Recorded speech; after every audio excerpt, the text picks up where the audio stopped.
Hi everyone, in this video I'll show you how to use my PanZoom Cam script for Cinema 4D. If you've worked in Maya or Blender, you probably know how convenient the 2D pan zoom feature is. You can pan and zoom inside the viewport without affecting the camera's perspective. Cinema 4D doesn't have this functionality by default, so I created a script that brings it in. The script duplicates the active camera and creates a special working copy.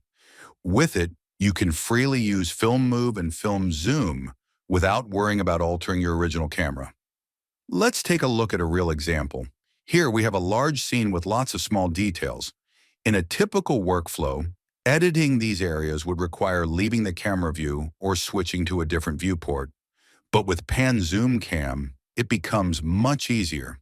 The script creates two copies of your current camera. One is the working copy. This is the one you interact with, and the other is a locked copy that helps preserve the correct parameters. The working copy becomes the active camera, so now you can use film move and film zoom to zoom in on any area of the scene, adjust your framing, and still maintain the original position and perspective. This is especially useful when fine-tuning small details, like interface elements, objects in focus, or complex geometry. Meanwhile, your original camera stays untouched. Its position, angles, and settings remain exactly the same. To make switching views even easier, there's also an additional script that lets you quickly toggle between the original camera and PanZoom Cam without resetting anything. This is super handy when you want to quickly compare the full shot with your close-up changes and then go right back into detailed editing. To exit pan zoom mode, just run the main script again.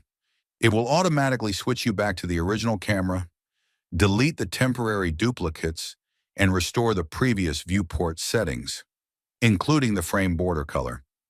So essentially, this tool gives you a zoomable working loop right inside the camera view, without the risk of ruining your composition or camera setup. I hope this tool will be useful in your work, especially when dealing with large or highly detailed scenes. Thanks for watching, and good luck with your projects.